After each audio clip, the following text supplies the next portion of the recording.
이 태극과 궁극을 왜 말씀해 주셨는가 생각을 해봤습니다. 태극은 근원적 고요입니다. 근원적 고요. 궁극은 근원에서의 바라는 약동적인 힘이에요. 그러니까 우주가 그 근원에 가면 고요한데 그 고요함을 바탕으로 우주가 약동을 하지 않습니까? 그러니까 근원적 고요와 약동을 태극과 근궁으로 이렇게 이야기를 하셨어요. 그러면서 수와 차부하야. 수는 받아라 이거예요. 나의 이 부를 받아서 영부를 받아야 해요. 재인 질병, 사람들을 병으로부터 구하고, 우리가 요전에도 얘기를 했지만 병은 일반적인 병이라면 병이 깊어지면 질이 됩니다. 그때는 질이 돼버리는 거예요. 그 다음에 재라는 것도 건넌다의 뜻인데 요전에도 얘기를 했지만 건널 섭자, 이 섭자는 도움 없이 혼자 건너가는 것을 섭이라 한다면 재는 어떠한 도움이나 기구를 통해서 건너가는 거예요. 그러니까 구한다, 약을 통해서 구한다든가 이럴 때는 재를 쓸 수 있는 거죠. 수와 주문, 나의 주문을 받아서 교인이야. 사실 이 교인이야에 대해서 나는 우리 현행 경전의 번역에 대해서 조금 다른 생각을 갖고 있습니다. 그러면 수와 주문이라고 했어요. 주문. 주문을 나의 이 주문을 받아서 주문이 가르치는 건가? 주문을 통해서 가르치는 건가? 뭐 궁극적으로 주문에는 동학천독의 그 진리가 함축적으로 담겨 있는 건 분명하지만 주문은 가르치는 게 아닌 거로 생각이 돼요. 그래서 교를 이 현행 경전에서는 사람들에게 나를 위하도록 가르쳐라 이렇게 번역을 해놨어요. 근데 교는 교나 영이나 이런 건 전부 사역의 뜻을 가지고 있고 뭐뭐 하게 하라 이런 의미가 있어요. 뭐뭐 하게 하라. 그러니까 사람들로 하여금 나를 위하게 하라. 이게 더 옳은 번역은 아닌가. 사람들로 하여금 나를 위하게 하라. 근데 그건 생각해보면 주문은 가르치는 게 아니거든요. 가르치는 게 아니고 주문을 가지고 가르친다? 그건 아닐 거예요. 주문을 읽어라, 외라. 자꾸만 주문을 반복해서 해라. 이렇게 말을 했지. 그것을 가지고 주문을 통해서 가르치지는 않았단 말이죠. 그래서 주문의 본질이 가르치고 있는 것은 아니기 때문에 가르치는 것보다 그것이 사역의 의미를 가지고 사람들로 하여금 나를 위하게 하라. 하라의 의미로 보면 어떨까 하는 것이 내 생각입니다. 네, 아직까지 이제 우리 경전의 번역은 가르치라고 되어 있습니다. 나의 이 주문을 받아서 이 주문을 가지고 가르치는 게 뭘 가르치냐 하면은 위하도록 가르치라고 그랬어요. 주문의 내용을 가르치는 것이 아니고 하느님을 위하게 가르치라고 그랬어요. 위하였어요. 근데 논학문에 보면은 주문의 뜻은 뭡니까? 그랬더니 지천주지자라 그랬어요. 지극히 하느님을 위하는 글이다 그렇게 말했어요. 거기서는 하느님을 지극히 위하는 글이라고 딱 잘라 말했다고. 그래서 그 논학문의 글하고 포독문의 글하고 본다면은 교자가 그럼 거기서도 지극히 하느님을 위하게 가르치는 글이다라고 했다든가 그랬어야 되지 않느냐. 근데 거기서 교자가 없어요. 거기서는 그냥 지휘천주지자가 오라. 그러니까 지극히 하느님을 위하는 글이다 이렇게만 얘기했거든. 그래서 전어 사정 여러 가지를 따져볼 때에 그리고 이제 아까 얘기했지 가르치는 그 테마가 동학의 교리라든가 이걸 가르치는 게 아니라 나를 위하는 방법을 가르쳐라 이렇게 번역이 된다고 가르친다고. 그건 아니잖아. 그건 아니지 않느냐 이런 얘기지. 여역장생 그렇게 하면 나를 위하게 하면은 이 소리입니다.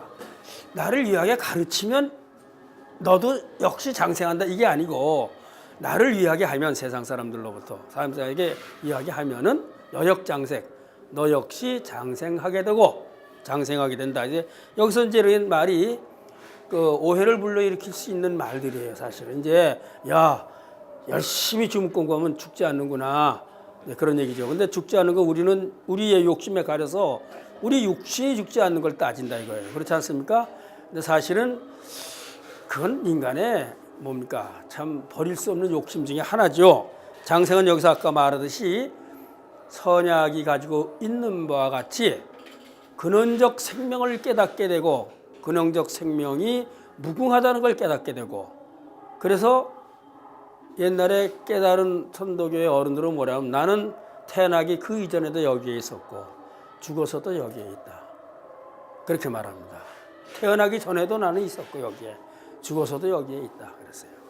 그렇듯이 그러한 그 무궁한 생명력을 내가 하느님부터 받았다는 것을 깨닫게 되면은 죽어서도 무궁한 생명력을 그대로 가지고 있다는 얘기죠. 그게 장생이죠. 그래서 포덕 천하의리라 천하의 덕을 펼 수 있다. 우리가 첫 시간에도 첫 번에도 그런 얘기를 했는데 덕에 관해서 덕은 하느님의 덕이다 그랬어요. 그 하느님의 덕이라는 그 의미가 8절에 보면 부지덕지 소재거든. 글자가 이게 지금 이게 내가 일부러 흘려 쓰는 게 아니에요. 이게 판서가 이게 부지덕지 소재거든 묘신지 화생하라 그랬어요. 요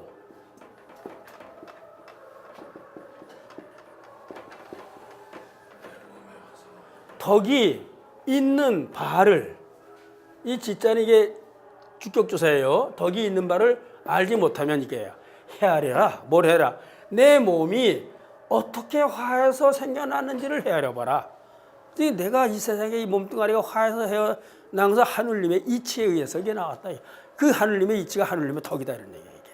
모든 만유가 세상에 이렇게 생겨난 것은 하느님의 은덕을 받고 화생돼서 나왔다 이 소리입니다. 그리고 후 8절에 가면 부지덕지 소재어는 욕 언어히 난원이라 이렇게 됐어요.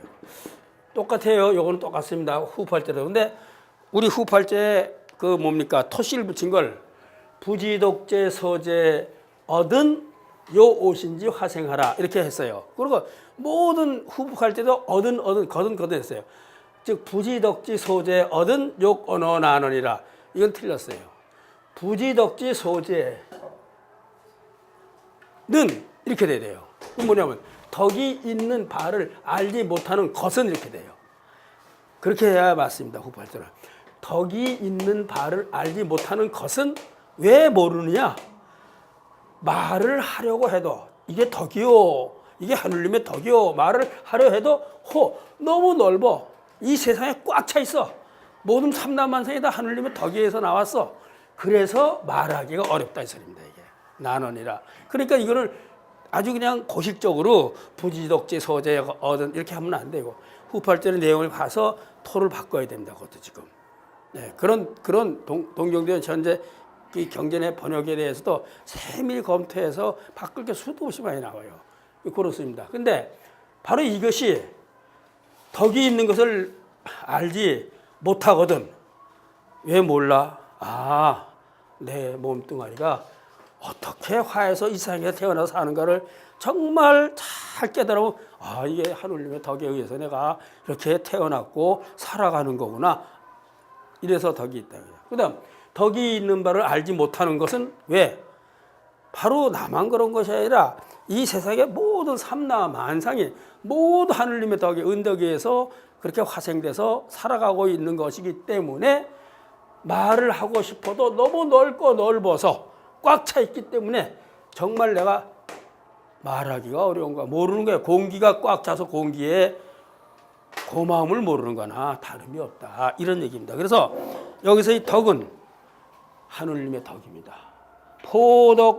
포덕천하다. 온 세상에 하느님의 덕을 펴란 얘기는 다시 말해서 온 천하에 너희들이 태어나고 살아가는 이 모두는 하느님의 덕에 의한 것이니까 하느님에 대해서 그 은혜에 대해서 감사하는 마음을 가지고 살아라 이 소리입니다. 이게 그런 의미입니다. 그 근원을 깨치는 것 여기에 대한 이야기를 여기다가 썼어요.